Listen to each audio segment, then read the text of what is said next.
And I'd like to thank again everybody for joining us today. We have a large population of people here connected, so we want to make sure that everybody keeps their microphone on mute.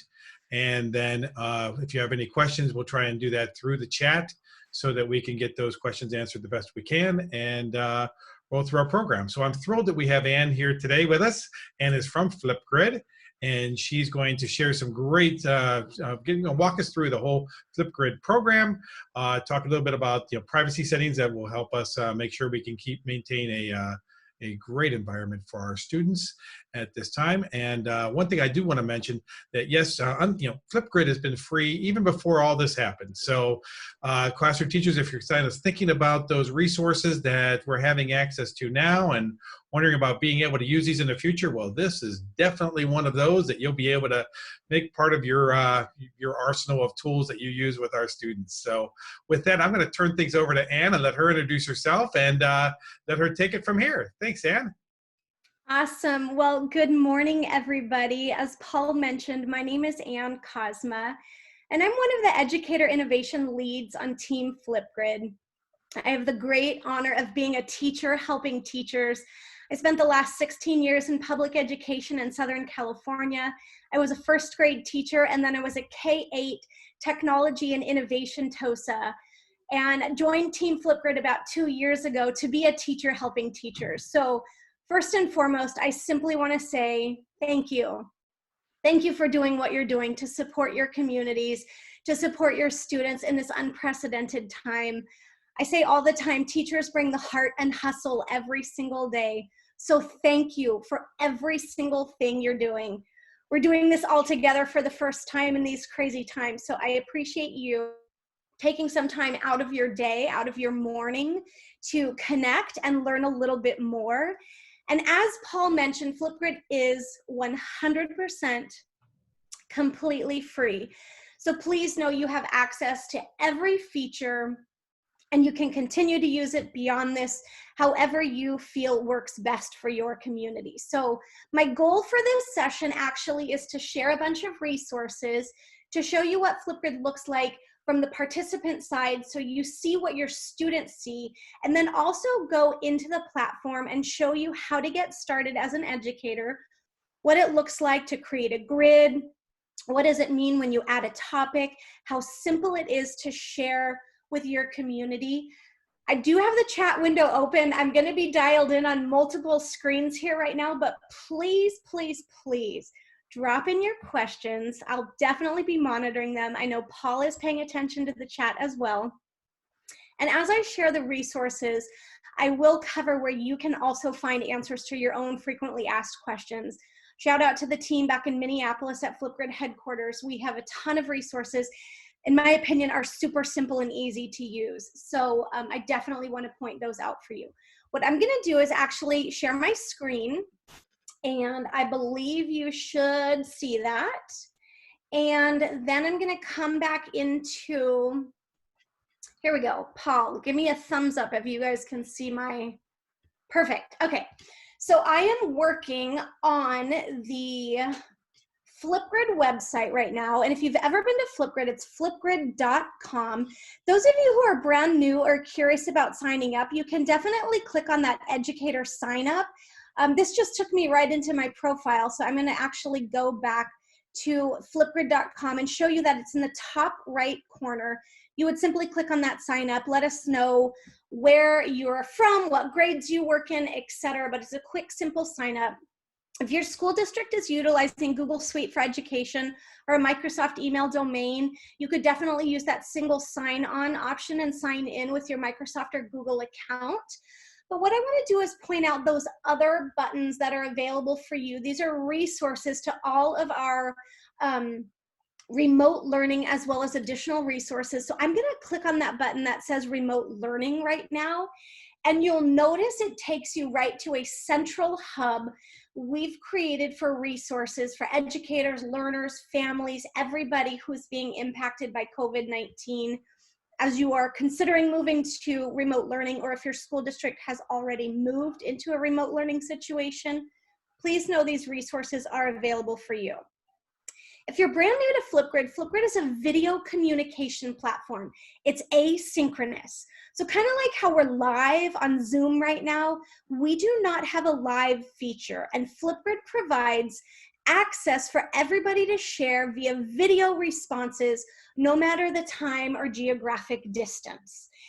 And so some of the quick things that you could get started with, for example, could be a morning meeting, a daily check-in. We've seen incredible folks sharing book talks, pet parades, talent shows, mathematical equation and reasoning. There's no right or wrong way to Flipgrid, and we love to say, if you can think it, you can Flipgrid it. So all of these resources are available for you.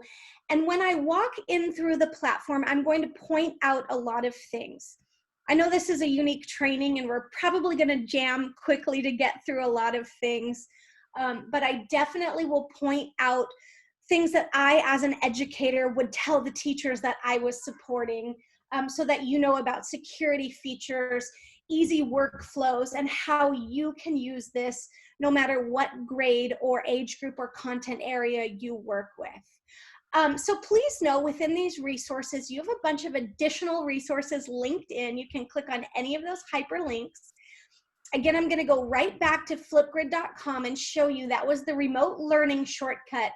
But if you click on the shortcut right to all of the resources, you will get to Flipgrid resources. And I'm going to take a moment and talk about these, because what you'll see at the top, there is a getting started guide, and this is a very simple one-page getting started guide.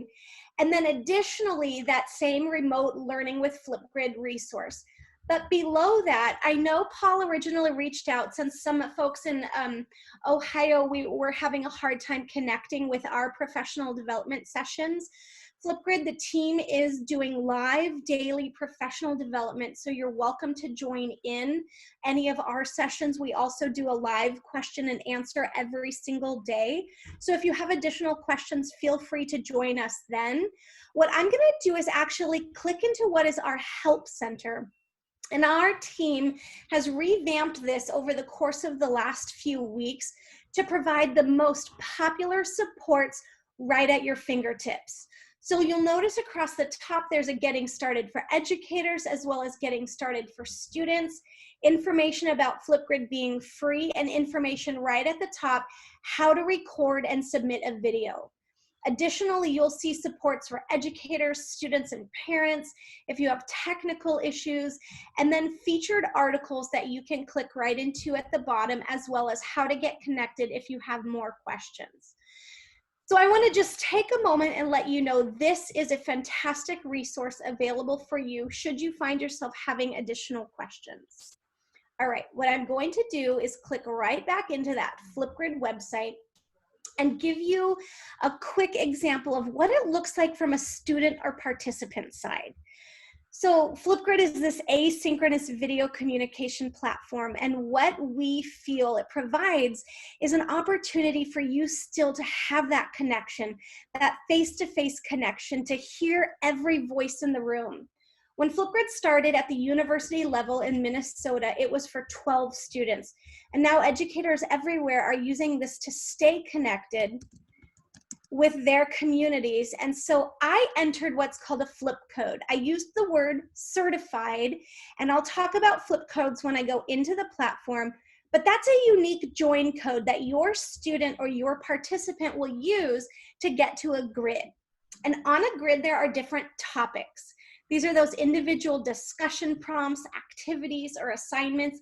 And you can see this one is all about a certified educator. You can see the text on the screen that represents what the information or the ask is regarding this specific topic.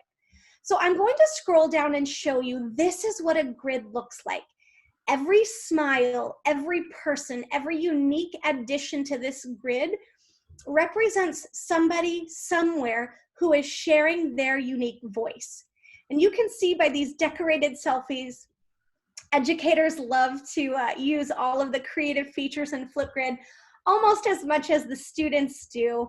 And I will show you how to do this, but if you'll notice, every unique person on the grid is adding their voice to this specific topic. And they do that simply by clicking on that big green plus sign. Now, before I go into the platform, I actually want to take a moment and point out this blue icon on the screen. Is anybody familiar with the Microsoft Immersive Reader? If you're not, please know you don't have to have all the Microsoft tools to use this. This is fully embedded throughout the Flipgrid platform. I'm going to do a quick refresh on my screen. Here we go. So this blue icon, as I mentioned, is called the Immersive Reader. And what it is, here we go. It is a visual and audio support, as mentioned, that's fully embedded throughout Flipgrid. If your students have visual concerns, dyslexia, dysgraphia, or other supports needed, this, as mentioned, is fully embedded. It can play the topic prompt for you. I'm going to click through and show you how you can change the text preferences, the font size. You can contrast between high contrast, dark contrast.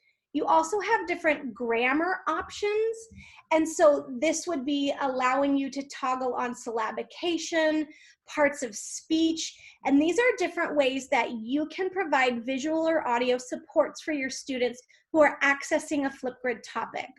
You can also use a line focusing tool. Notice there's a picture dictionary fully embedded within this, as well as a translate tool that you could use, or if family members or community members don't speak English as their first language, they could translate the prompt and still have access to what you're asking students to do or participate in. And over 60 languages are represented there. So we always take a moment and just point out this Immersive Reader as this icon you'll notice throughout Flipgrid as one way you can provide visual and audio supports for your community. And that's what a grid and a topic looks like.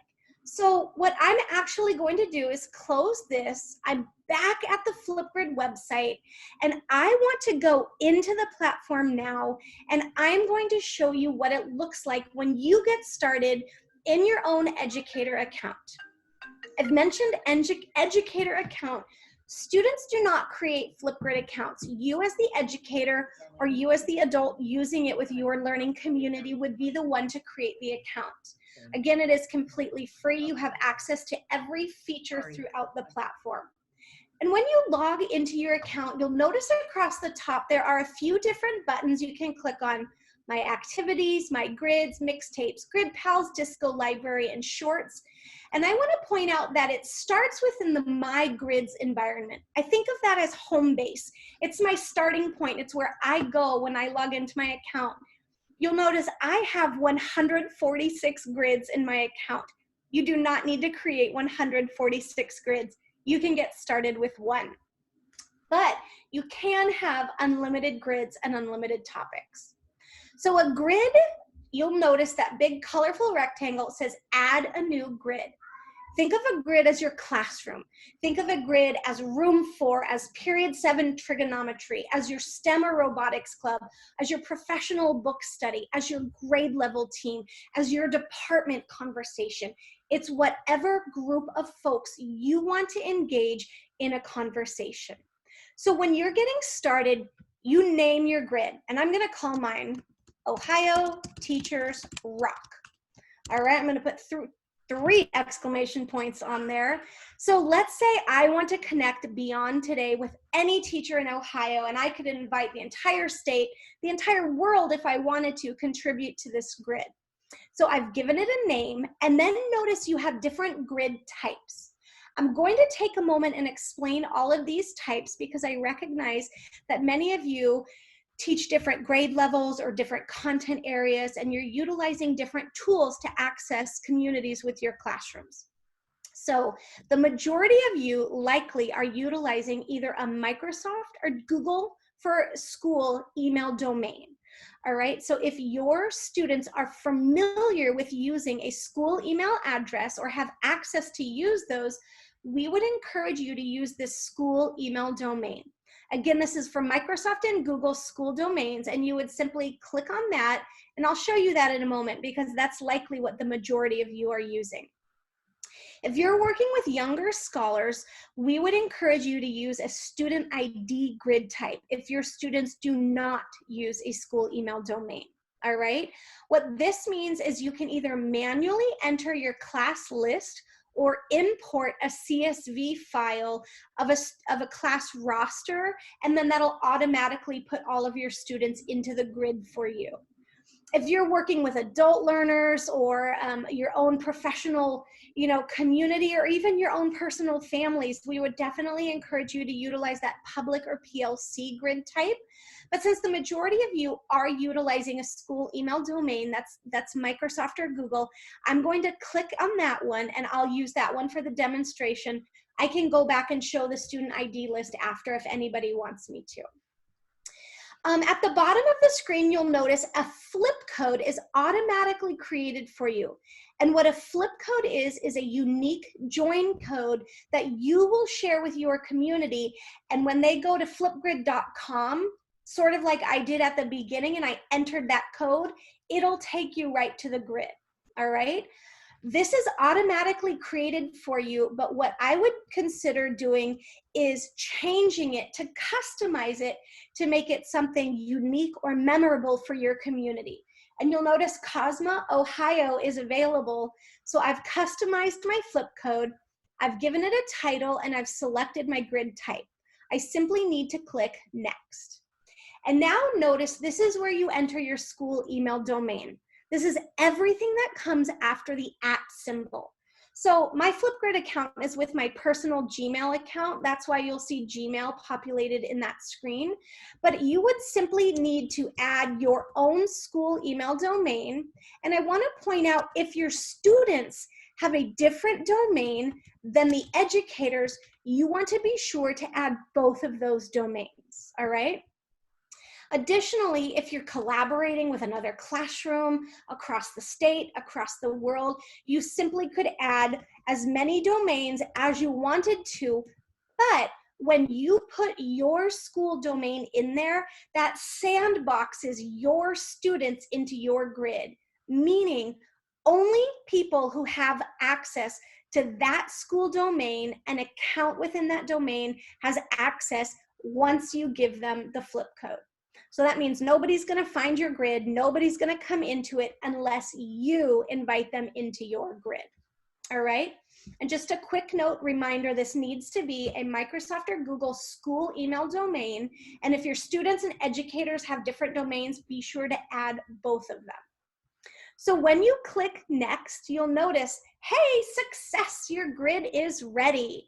Kickstart the discussion by sharing the flip code with your students. And again, the flip code is that unique join code. So mine was flipgrid.com/Kozma, Ohio. That's just a URL you could copy and paste into any internet browser to access that grid, or simply tell somebody to go to flipgrid.com and enter Kozma, Ohio, or launch the free Flipgrid app if they're utilizing a mobile or tablet device. All right. Notice there are a few share options. You can choose that embed code. You can also share to Microsoft Teams if you're utilizing that. But I want to point out the share to Google Classroom. Paul, I believe you mentioned many teachers in Ohio are utilizing Chromebooks. My school was a Google Suite for Ed school district as well. So I'm so proud to say that even though we are Microsoft, we fully believe in empowering everybody, and we want folks who are using Google to have the quickest, most simple share to Google Classroom options. And I will demonstrate how you can share to your own classroom, but please note that is right there in your share options. Additionally, if you're utilizing a tool like Remind, you can simply share on Remind, or if you're utilizing something like Seesaw or Class Dojo, or even emailing communication with your family, simply copy and paste that URL, and that's how you share your grid with your community. I mentioned your grid is like your classroom. So you can share this entire grid with your classroom, or what we're going to do next is begin to add topics. So I'm going to select go to your grid, and you'll notice this is the teacher view of what it looks like. I'm in my Ohio Teacher Rocks. Hey, I need to fix that real quick. I clicked on that pencil icon, so I want to make sure it says Ohio Teachers Rock. Notice I can make any edits as needed to my grid settings if I need to change my grid type or add another domain. But I want to point out a few things. Depending on how you like to manage your own personal email inbox, you can change how often you receive email notifications. If you want daily notifications, weekly, if you want an email for every new video that's added, or if you don't want emails, simply click never. All right. You can also customize all of these settings to allow people to follow your grid. They'll also get email notifications daily or weekly, depending on what they select. If you have that option enabled, you can allow students to download and share their own videos after creating. But what I want to point out is that you can enable closed captioning as an accessibility support on every grid if you want to. You would simply toggle on that captions option and then choose the language that you want to be used to process the captions on your grids. You can also personalize your grid by changing it. Let's say I'm gonna choose a different one and simply click Update Grid, and you'll notice I've made a few simple changes. Again, this is my admin view, my teacher view of my grid details. And you'll notice right here on the bottom of the screen, Say Hello on Flipgrid is the first topic that we had created. This is automatically created for you as an introduction topic you can use if you want to. What I'm going to do is click on that rectangle that says Add New Topic and go through the workflow of how you create a brand new topic. Topics are those individual activities, individual discussion prompts, an assignment, if you will. It could be a daily reflection. It could be a check-in. It could be a response to lit activity. It could be any academic or content area learning goal you set up as a discussion topic for your students. And you can set up a topic in 4 simple steps. Simply give it a name. So I'm going to call this one my today's Tuesday, I believe, right? Anybody else sometimes forgetting what day it is? Yeah, I'm kind of guessing yes. So we're going with a Tuesday check-in. That's going to be the title of this particular topic. And I want to point out that you as the educator determine anywhere from 15 seconds to 10 minutes of how long you want your students to be able to record a response. Friends, I would suggest you be very specific in choosing a response time, depending on how much time times how many students you can listen to. So maybe I set this one to 30 seconds as a recording time because I just want a quick check-in from my students, all right? As of last week, we were maxed at 5 minutes, but based on feedback from our community, our team worked so hard last week and through the weekend to be able to extend this. And every student, if you want, can have up to 10 minutes. And you as an educator, perhaps it's a lecture, perhaps you're doing a book read aloud, perhaps you're teaching something, a skill or concept, you could utilize up to 10 minutes if you want to. Again, I'm going to go with 30 seconds for this topic. Now, if you remember when I started and I went to that certified grid and there was information written and I clicked on that immersive reader, whatever you write in your topic prompt, that is what you can use the immersive reader for when your students go to a topic. It reads the directions, the question, the information, or the stimulus text. So if this is a Tuesday check-in, I might just say, hello, friends. Sometimes it's hard for me to type and talk at the same time. So let me do this real quick. Hello, friends. How are you?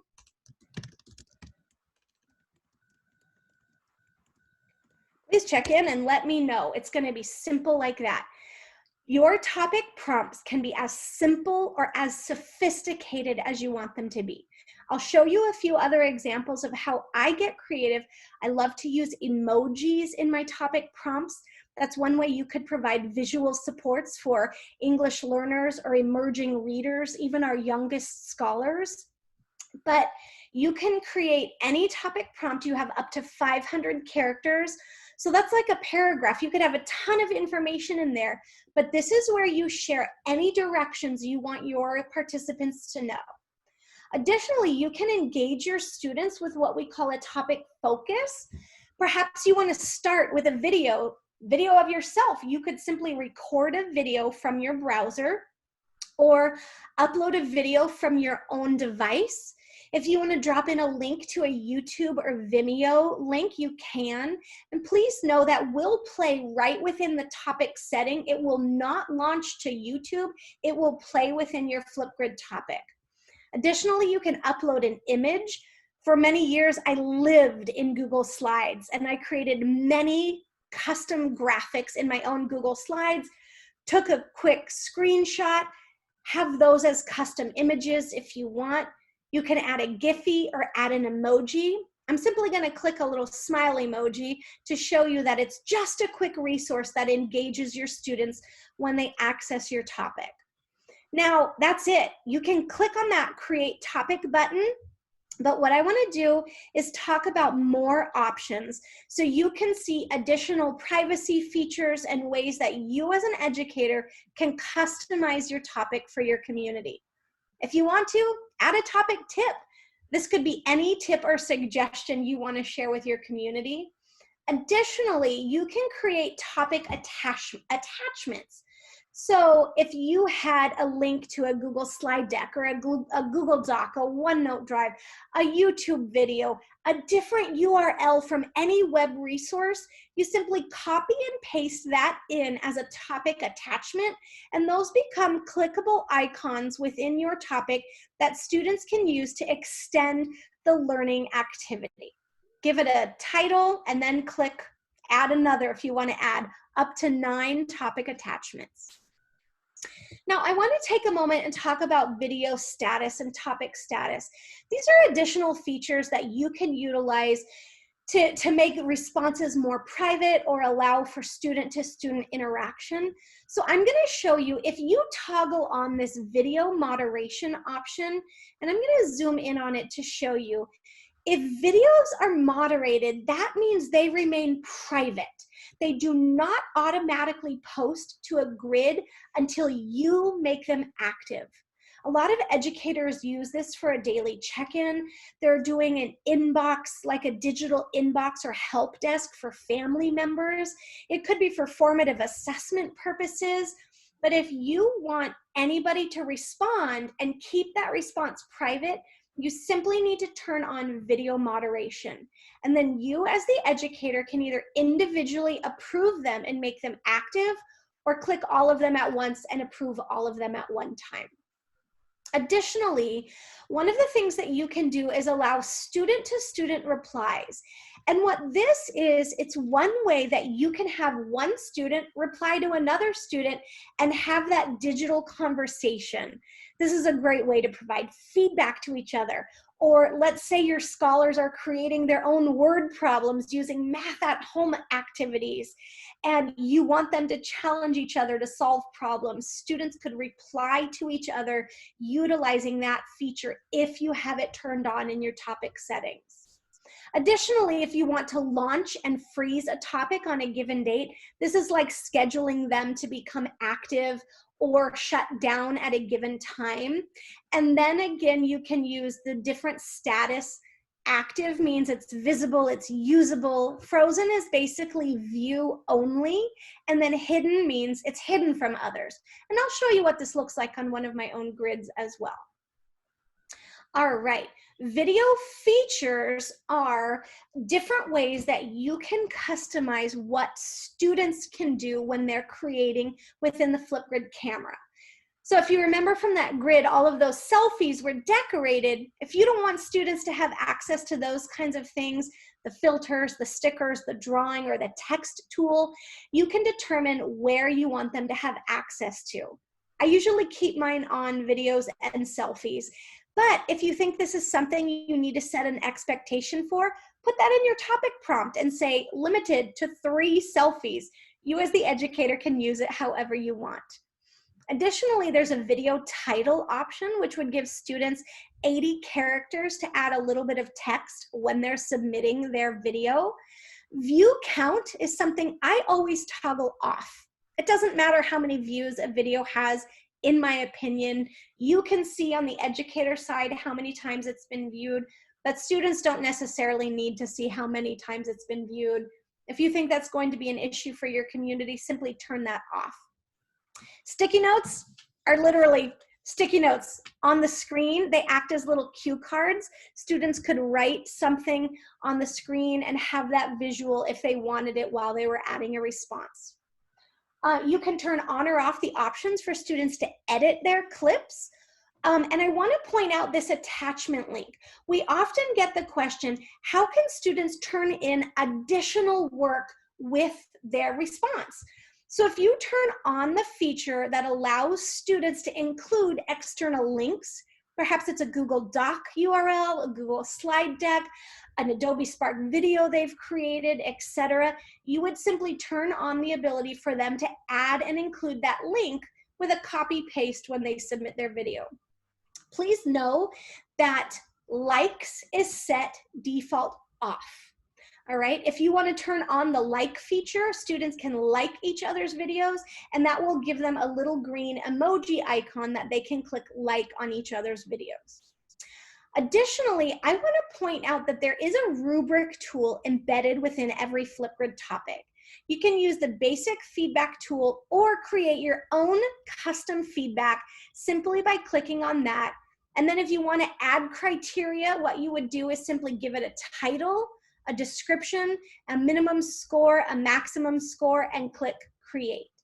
So you can see, as I mentioned, I love emojis. I show a ton of emojis whenever I'm creating topics in Flipgrid. And then you would simply add that criteria if you wanted to create a new one. And then friends, you click create topic. And notice again that same screen, hey, now your topic is ready. You have those same options, copying an embed code if you wanted to put it in your own website, share to Microsoft Teams, again, share to Google Classroom. And what I'm gonna do is take a moment and share that right now, how you could share an individual topic. You also had this at the grid level, but right now, since we just created a topic and I wanna get this to my class as soon as possible, I'm gonna click on share to Google Classroom.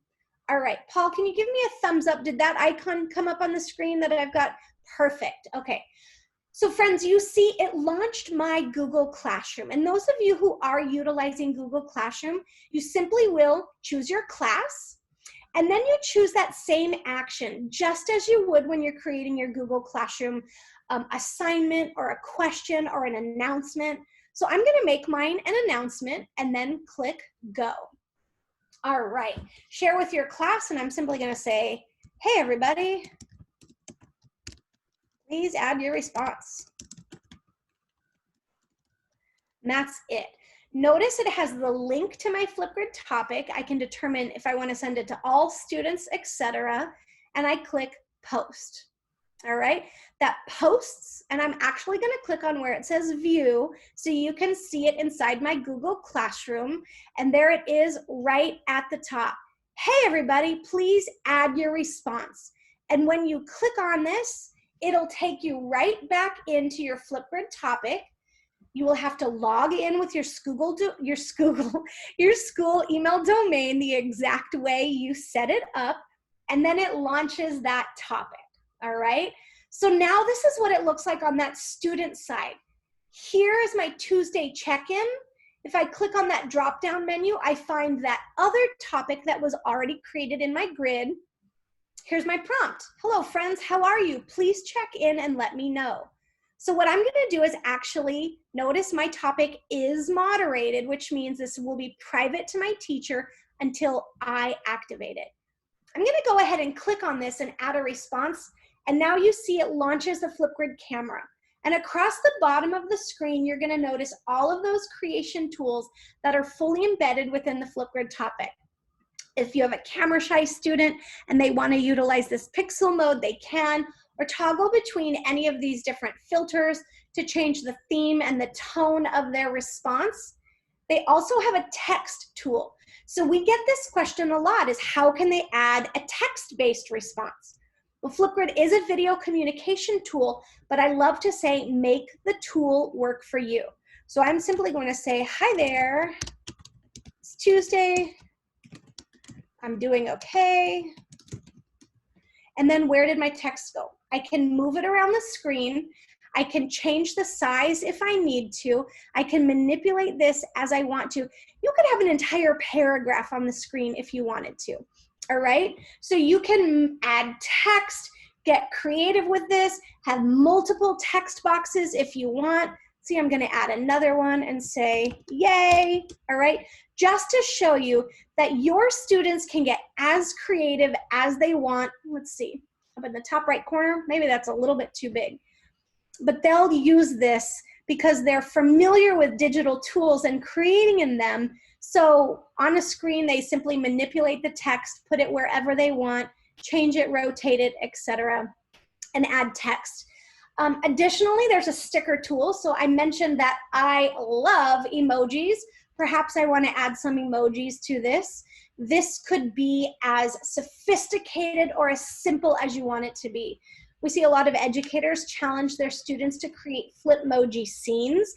So maybe you're talking about change over time or habitats. Imagine them using these emojis, these stickers on their device or on their response to get creative in so many different ways. So I'm just going to walk through a few of these. Also notice that you have different folks you can add into your responses. Additionally, some accessories. Sometimes these can be very fun or very silly. Additionally, you have different content areas. And then under the crystal ball are our Flipgrid magical creatures. So Team Unicorn all the time. I'm going to add a unicorn there. And you see this is just a bunch of stuff on the screen, but I want to show you the tools you have access to. Notice this drawing tool that's also an option that you could use with your community. I mentioned I taught first grade, addend plus addend equals sum, mathematical equations, sketchnoting, visual thinking patterns, anything. They could use that drawing tool and annotate before, during, etc. while they're recording. You also have a whiteboard and blackboard option to toggle.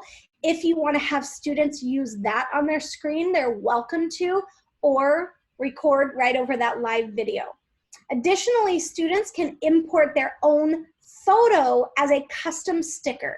So I'm simply going to show you if I wanted to, I could add a sticker and then manipulate that on my own screen as well. All right, so I'm just utilizing all these tools to show you there's so many possibilities when you're creating a response. And then if you notice these 3 dots on the screen, you have some video options. All right, I just froze my screen, everybody. I can't zoom out real quick. So I'm gonna do a refresh and I'm probably gonna lose this all. I shouldn't have zoomed in so much, but that's okay. If that's the case, I'm gonna start all over again. Let's call this traffic on the internet right now. Because that's what happens, right? When as educators, if plan A doesn't work, plan B. And guess what? I'm gonna come right back in and give that a second. Here we go. I seem to be spinning. All right, friends, let me give this a minute and see if this refreshes. What I'm gonna do is close some of my other tabs to try and give it some more brain power. Here we go. I'm gonna come back to that for just a moment and I'm gonna show you some of these other resources. But what I wanna do is get back in the, yeah, I'm waiting. It could be that the whole world is trying to do this right now and we have a little bit of traffic. So friends, we'll call pause on that for a minute. I'm gonna jump over to some resources and I will be sure to go back into the student side and show you what that looks like. Because what I wanna do is show you as an educator, what does it look like when students get their response back in? While I'm doing that reset, I'm gonna actually close that down and just try and get rid of it. I wanna show you some of our newest resources. And then maybe this is also a good time to look at some of those questions. On the Flipgrid.com website, we mentioned that you can simply click on remote learning, resources, your educator login. I'm gonna click on that resources tab and show you again. We walked through, and when I stopped the last time, it was the Flipgrid Help Center. I want to point out what the integration docs are, because if you are looking for ideas of how you could use this in your classroom, we created a series of grade and content specific integration docs So if you wanted to look at those pre-K through grade 2 language arts, grade 3 through 5 math, grade 6 through 8 social science, grades 9 through 12 science, or even specialty subjects. For example, if you were working as a library and media specialist wanting to connect to your community, these are ideas of what you could use Flipgrid for with your school community. And additionally, you're going to see launch-ready topics provided by fellow educators that you can find in the Disco library, and I will talk about that real quick as well. Beyond that, I want to point out a brand new support. You'll notice the Activity Center. This is brand new. It launched yesterday. And what this is a place to find inspirational activities to engage your scholars and your learning community at home. So we have this broken down by age range. You can find information for ages 3 through 4, 5 through 10, 11 through 13, and 14 through 18, as well as explore by age. And if you go to that, you will see different activities that you can use in your community. All right, I'm gonna go ahead and see. All right, I'm gonna try this again, my friends, because as mentioned, I froze my screen, but I wanna go back. Let me close some of these tabs. I'm gonna come right back in. And you'll see there's my Ohio Teachers Rock. Here is my Tuesday check-in. Again, I don't have any responses as an educator. I was in the process of doing that when I froze myself on the screen. I probably zoomed in way too much and my computer couldn't handle it. So what I'm gonna do is show, again, very quickly, another shortcut. I launched it from my Google Classroom, but I also have the option right here in my own educator admin to record a response. So when I do that, hey, here we go. There's my camera again. I've already talked about all of these creation tools. I feel like I can't submit a blank anything, so I'll just draw a little heart on it. And that big red record button. Hey everybody, it's Anne. I'm doing my Tuesday check-in. And this is where your students would respond to whatever prompt you want them to. I'm going to click pause and show you, you click next right here in the bottom corner to get to the next screen. And what this is that review screen. If you wanted to, you could click in. Hey everybody, it's Anne. I'm doing my Tuesday check-in. I always told my first graders, what happens if somebody sneezes at the beginning of a recording? You can trim out the beginning of that recording if needed. Yep, I'm okay with this. I can click confirm. Hey everybody, it's Anne. I'm doing my Tuesday check-in. And then I clicked pause because I want to show you on the screen, you'll notice there's an option to add more. If your students want to add more, they can begin to create segments within their response. So I'm going to click on add more and notice it launches my computer again, the camera. Here we go. I can add more. This will become a second segment, or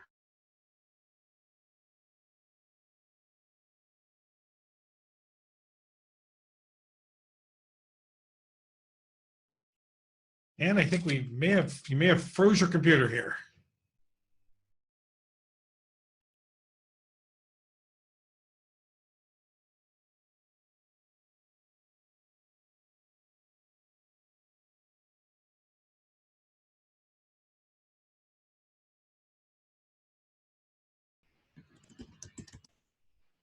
all right.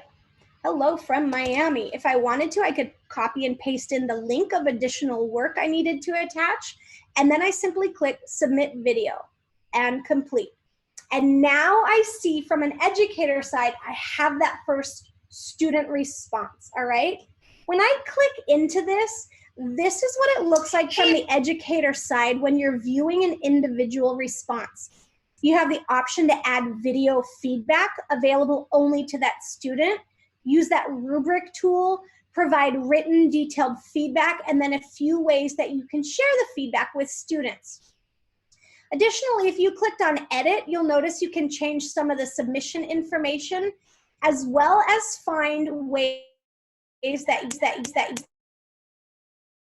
etc. All right. Friends, thumbs up. Can you hear me? I think something's happening with my computer. Okay, I see a thumbs up. Cool. I gotta, your mic has stopped working. All right, if you click on share, this is where you can find individual share links as well. But I'm just gonna close out of here and show you a few other buttons on this screen. Again, I'm in my educator view. I'm looking at responses that are now coming into my topic. Okay, you have a few things you can do under your actions tab, different things that you can do to edit, duplicate a topic, hide a topic, move it if you need, or you could even add topic guests. And I want to speak to this for a moment because this is one way you could share your topic with family members or guests. This is not how you would share it with your students. Let's say you wanted to invite the mayor of your town, a local expert, an author who's coming to share, the grandparents or aunts and uncles in a different community. You can invite others with a topic guest code. And when you turn that on, you will get a unique join code for just that topic. And I mention this because that's another security feature that limits a guest to one topic and not your entire grid. You can even determine if you want them to be able to add their own recording or not. All right? So friends, what I want to do is go into one of my other grids and show you a few other examples. So in the top left corner, you'll notice I'm in my Tuesday check-in topic. I could go back to my Ohio Teachers Rock grid if I wanted to, and you'll notice I have those 2 topics on there. But I'm going to go back to all of my grids and show you a different grid, just how I have some things organized that might be helpful for you to see. This is a grid I use in California for a lot of professional development. You'll see I have 22 different topics on there, and you'll notice the very first topic is frozen. I have that frozen, but notice you can change the topics. I have this first frozen topic in the very first position because whenever people go to my grid, I want them to know there are other topics they can choose from. And you'll notice I set up this topic very simple. It says choose a topic here. I have that little topic attachment just to show you what it looks like, but this is frozen. I am not accepting responses on it. It means it's view only. And when I look at that grid, I'm going to go back to my grid setting and notice all of my other topics are available for my community. But I want to point out these SGBQ 1, 2, and 3. If you noticed I used those emojis, perhaps you want to be very specific when naming your topic, Monday, the date. If you're working with young scholars and you have like the red readers for a skill group or intervention group, you can utilize emojis to identify a small group or skill group for a different topic. But I use emojis to help my learners or my participants identify those topics quickly and easily. Now, right here, if you hover over your flip code, you can view it as a student. So I'm simply going to go view this grid as a student, and you'll see there it launches my grid, and here is that topic. It's frozen, but I notice it says choose a topic here because I have 22 different topics my students can choose from on this particular grid.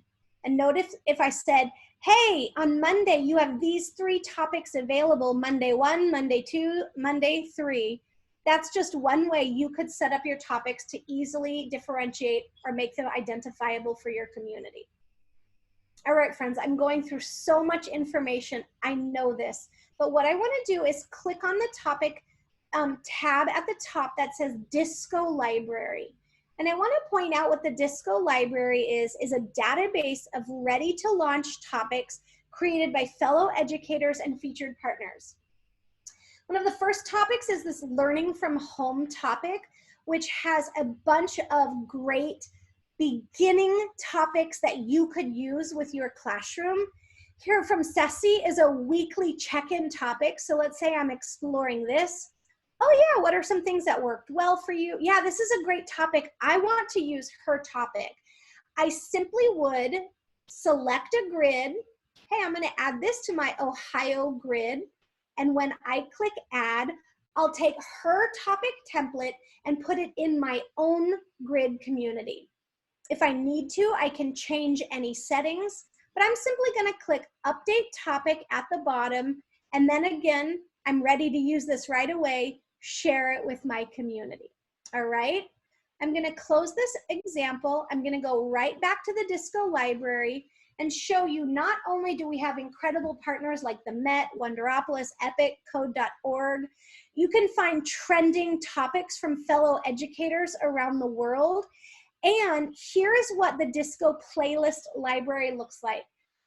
So whether you want to utilize topics from Wonderopolis or play a breakout EDU game or challenge your students with a Nearpod or vocabulary lesson or go on a visit to the National World War II Museum or the Metropolitan Museum of Art, all of these are topics provided by these incredible partners, and they are absolutely free.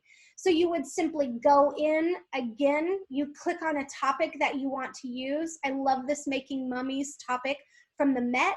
You would select the grid that you want to add it to and just click Add. Goodness gracious, friends, that is so much information that we cover in a very quick time. But I hope it's been helpful for you to see a walkthrough and workflow of adding a grid, creating a topic. I do want to point out this Shorts button right here at the top.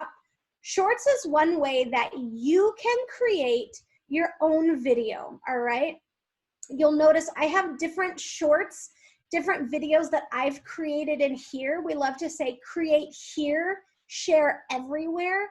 And when you record a short, what this is just that creation space for you as an educator to make your own videos within Flipgrid. And then you can share those links. You can put them in a different grid if you want to download them and send them somewhere. Or I'll share with you, here's one that I made yesterday. Notice all of these share options as well as that download option, or simply copy and paste the URL and share it with your community.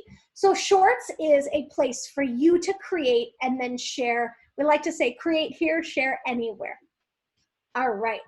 So friends, I have clicked on my screen. I want to try and get back to where I can see all of the questions. Paul, if you want to unmute and help, we have yes. Any so we had, questions? yes, so it seems like we lost some of our chat. So Okay. I'm going to go ahead. I wrote down, luckily I was writing down names as they were coming in. So Okay. the first, so we'll let the people actually, I'll call on them to ask their question. So Okay. Tracy Lodge, you had a question to start off. I'll let you go ahead and ask your question first.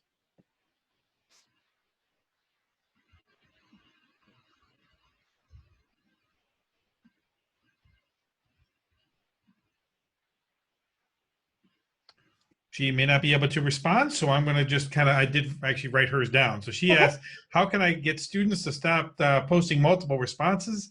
They don't see their video right away and they think that they did something wrong. So is there a way to just keep the mass postings of their videos in there when that happens? Yeah, so again, if you have that topic moderated, students will not see it post to the grid until you change that. And what I would encourage you to do in your prompt is write, this topic is moderated. They should see that as a pop-up on the screen. Perhaps you want to utilize one of those videos at the beginning to say, friends, this is moderated. It will not show up immediately on the screen until I put it there. But what I would encourage you to do, I'm going to edit this individual topic. I can click on that pencil icon or my edit topic. And then I would encourage you to use that launch and freeze date or simply freeze it. When you have the response from every student and you freeze it, it means it's visible, but it will not accept any more responses on the topic.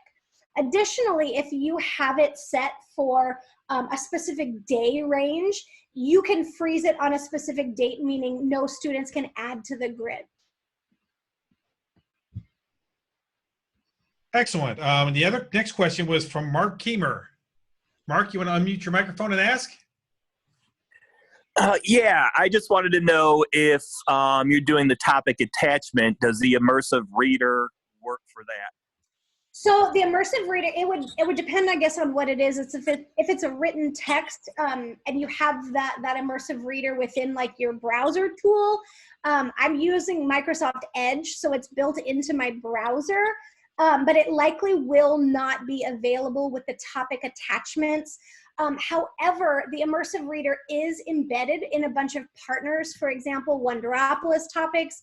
I believe Nearpod has the immersive reader embedded within it now. A lot of other companies, Microsoft is literally saying, please use this just because it's an accessibility feature. And a lot of other ed companies, like ed tech companies around the world, you're starting to see them bring the immersive reader in as well. It just depends on what the topic attachment is, if it's part of it or not. Okay, thank you. You're welcome. That's a great question. Excellent. The next question is going to come from Lauren Corcoran.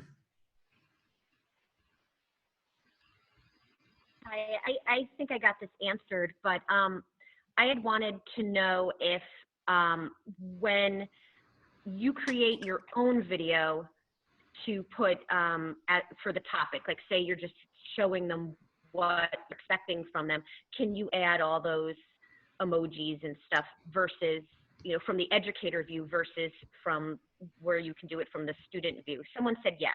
So. Yeah, so for example, right here where I'm creating the topic, and if I were to click record a video, it launches right back into that tool. So this is, the majority of you, I think, are either utilizing Chromebooks in your, and that might be the device you have as an educator as well. I'm gonna close out of here to show you this record a video option. A lot of mobile browsers, so if you're on your iPhone or your like mobile device, you can't record a video as a topic focus, but you can on the web.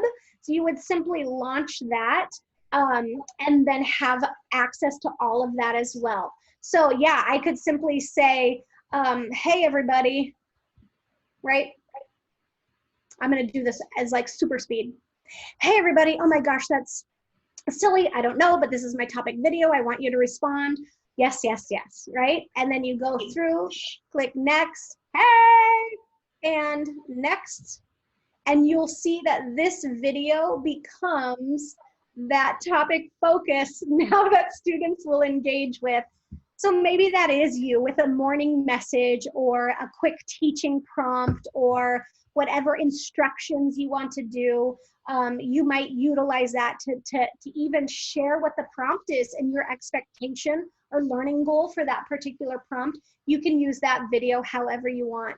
And then I'm gonna go ahead and click all set, and notice when students view it, they would see that video of you, and I'm gonna hover over, I'm gonna log in. Of course, I have it set that I have to log in, but this is what it would look like when students go into the topic and they would see that video response from the educator.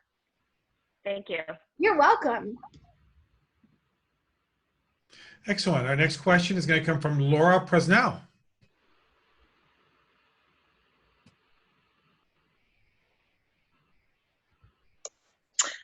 Hi, Anne.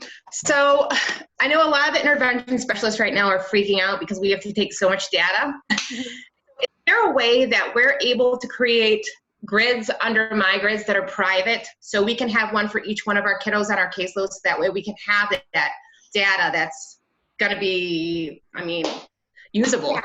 Yeah, and so I get a lot of emails about this from a different specialist. My sister was an adaptive PE specialist. My mom was a resource teacher. I understand with respect to student privacy, you don't want that grid to be available for everybody. I would encourage you, depending on your caseload, to make a unique grid for every individual student. And what I'm gonna do is just take a quick moment and show you that student ID grid type. I mentioned I would show this. This might be something, if your students are not using a school email domain and you want to create not only this, whether it's for your specialty area, if your students are using a school email domain, that's going to be the quickest way for you to get them onto a grid, because you just type in that domain. But let's say this is for student 1, 2, 3, 4, 5, right? And you use any identifying information according to your privacy criteria. And when you create a student ID grid type, again, I'm going to give it that student 1, 2, 3, 4, 5 if I want to. Give them their own flip code.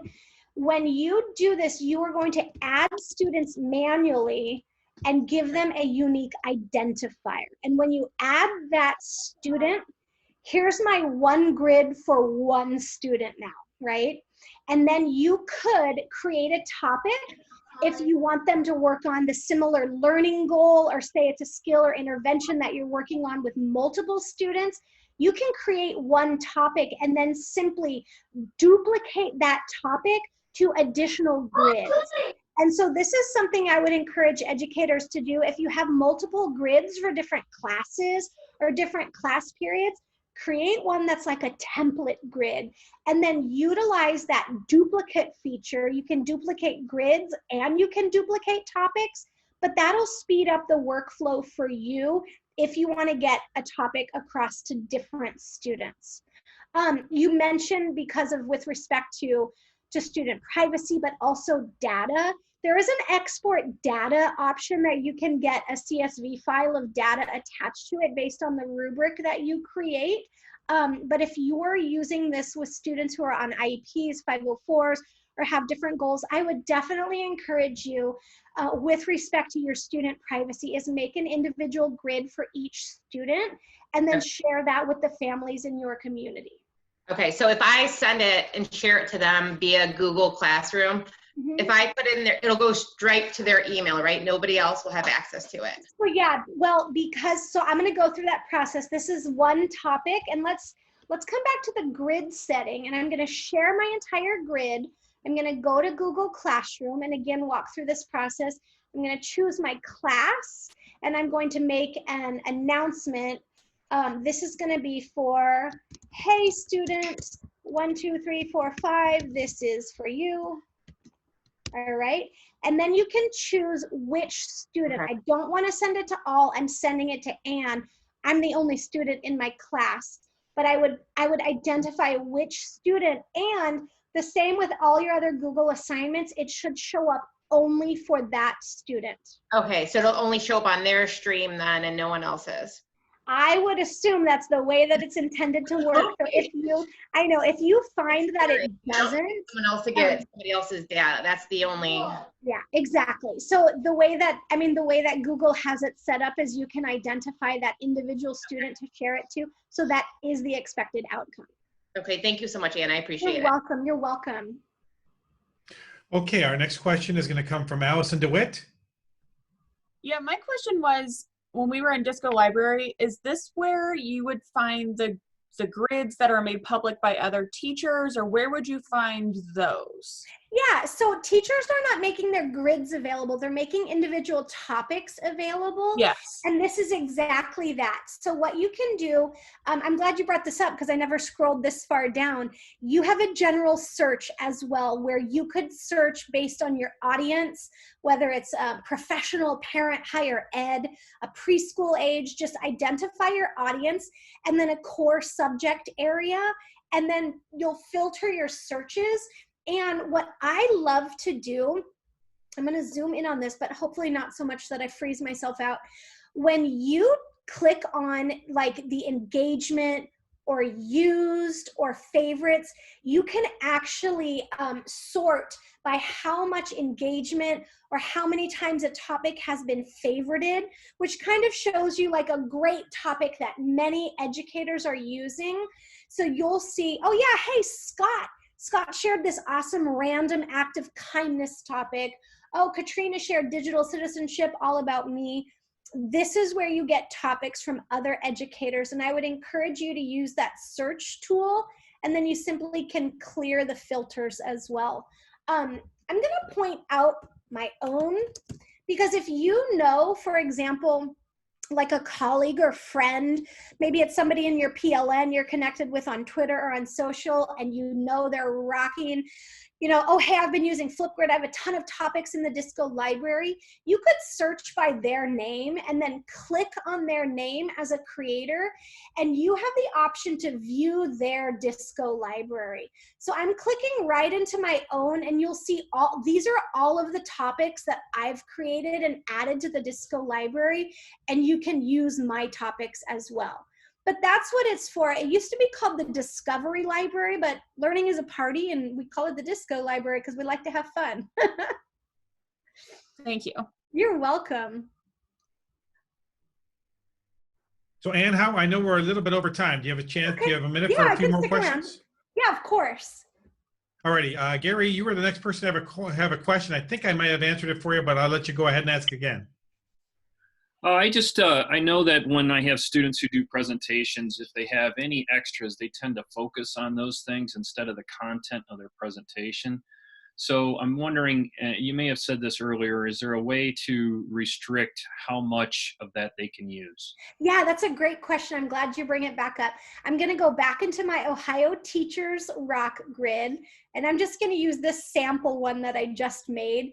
When you go into that individual topic that you have set up, say it's, you know, habitat presentation, whatever content area you're having them present on, I would encourage you, I'm going to edit the topic, and I would encourage you to change those video features. So this is where students can add filters, stickers, videos, and simply click it to none. And then it would just be them talking or presenting. Perhaps it's them holding up, you know, their drawing, etc. Or you can determine how and when you want them to use them. Maybe it's on selfies only, so that at the end, the challenge could be create a selfie icon that represents the presentation you're giving, so students know it's about ancient artifacts in a, you know, ancient Rome. But definitely, I would change those settings if you do not want students to overuse or use in a way that doesn't match the learning goal.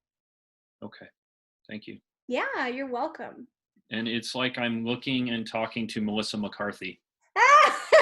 So, true story, my friends. I get that a lot. And the funniest thing is, I went to Machu Picchu I took myself for my 40th birthday, met my best friend there. And at the top of Machu Picchu mountain, somebody said, "Tu eres Melissa?" And I said, "No, lo siento." Thank you. You're welcome. Yeah, I live in California. I'm in Miami now, but I do live in Southern California. So people all the time come up to me and say, it's you. I'm like, no, it's not. All right. Thank you for your time. I have to go. You're so welcome. Okay, You know, and I'm tweeting about that too after this. I'm totally tweeting about it. Do we have time for a few more, Anne? Of course. Oh, excellent. Leslie Charles, you had a great question. Hi, Anne. I just had a quick question. I have a lot of elementary educators who always want to use things like this. And so could you, and I think you kind of already answered this, but could you show just a quick demo of what it looks like when you use the student ID for like the younger groups? Yeah. Set that up.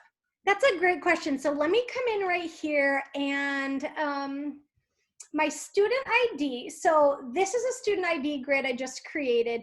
Did you want me to go back and show you how to set it up or what it looks like from the student side when they access a student ID grid? If you could do both very quickly. Sure. I think I know about the one about creation, but I just want to double check because when I send that out I use Schoology, and when I send that out, sometimes I don't think I format it correctly and they don't get access to that. So I think really quick. So when you're creating a new grid, again, you simply click on that button to click add a new grid. You're going to give it a title. I'm going to call mine title. Stu ID. That's why I have almost 150 grids, just all these random grids I make. When I click on student ID, and then I'm just going to keep this same flip code. When I click next, I will either manually input names. So Ann K, I was class number 23. Jess in my class, Jess B, she was student number 22. Journey, A was student number 21. You can manually add students if you want, up to 250 in a student ID grid type. So a classroom is typically ranging from 20 to 35 students, right? The teacher could manually input, or there is a template CSV file that they could use to import a CSV file as well. That class roster, we used, I think, PowerSchool Learning, so I just downloaded my CSV of my student roster. You can import a CSV as well, or make that template, or make one using the template. And then when you click next, what happens is, here we go, come on.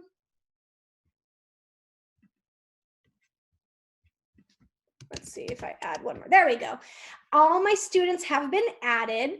If you are still, I don't know if you're on remote or you're still like at school, with a student ID grid type, it will print out a unique optional QR code join code for every student, but you'll notice that flip code and the student ID is also listed for each student. So if they are young scholars, that's just one additional way they can get access to your grid. But when I launch my grid, I'm gonna simply copy this. I'm gonna go into a brand new tab and show you from a student's side. They go to flipgrid.com and they type in that flip code. I was student number 23, so all I have to do is type in my little password and it takes me right to my grid. I would be very specific in communicating to the families, hey, we're using this grid type. Your student needs the flip code to get to the grid, and then they'll be asked to put in their little ID code. Mine was 23. A lot of students are familiar with lunch numbers or student ID numbers if you use them for any other, account at school, etc. But you communicate that number then to that individual student or the family, however you're communicating with them or sending a message, and just say, this is your ID. That's what you need to use when you use the flip code. And I'm gonna actually show it to you one more time because my flip code is Kozma 8918. So if I were to go to flipgrid.com and I need to type in my flip code, there it is, I put it right in there, and then I go, it takes me back to that, hey, yep, I'm student 23, and I go right in, and there I am on the grid, and then they'll see that topic or that prompt and click on that big green plus sign to record. Now, my question then, if they do that, if you use the student ID, then are they able to see everybody else's response, or they only see what they put in there? Yeah, so this comes back to whether or not you have the topic moderated. So if you have the topic moderated, nothing will post until you as the educator posts it. Traditionally, the way I do it is everything just posts and they can see it right away. So if I were to go through that process, I'm going to go through again really quickly. I'm not going to add anything fancy. This is my sample recording. Next, next. I always do a plus sign or a peace sign. I don't know why, but I do. Submit my video. Complete. And then you'll see, should have posted. I don't think I had moderation turned on. There it is. I just needed to refresh. It posts immediately to the grid because I do not have it moderated. Thank you so much. I appreciate it. Of course, you're very welcome. All righty, and we got one last question here. Okay. So let's go to Davina Orr. Go ahead, Davina.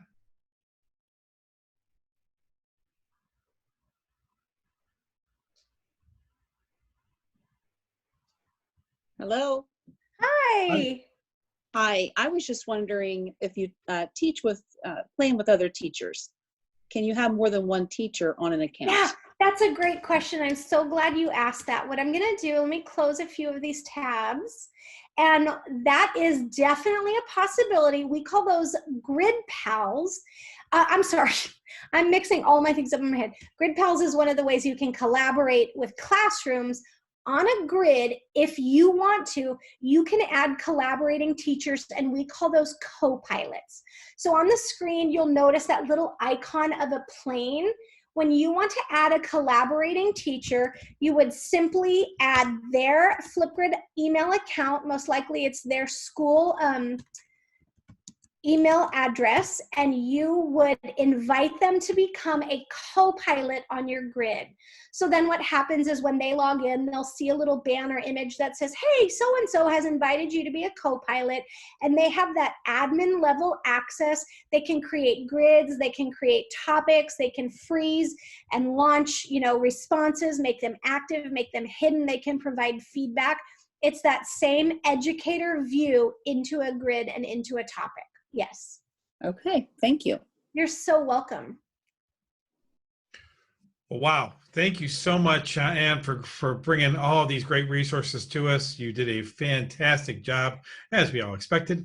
And on behalf of everybody across the state, we want to thank you and also thank Microsoft and the Flipgrid team for making this very powerful resource, because in this time, is there ever a time we need video more than ever? And I really believe that our kids need to be able to see each other. If they can't do it synchronously, at least asynchronously, they have that opportunity to be able to still do this. So I want to thank you very much for doing this, and thank everybody for being a part of today's program. Yeah, thank you for having me. And just on behalf of all of Team Flipgrid, please know we are here as a layer of support, and I am so honored to be a teacher helping teachers. Please don't hesitate to reach out.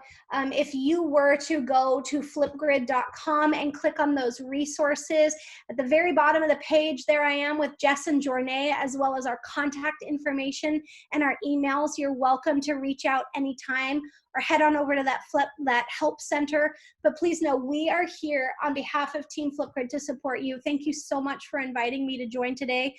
Ohio, you rock. So thank you for all that you're doing to empower your communities.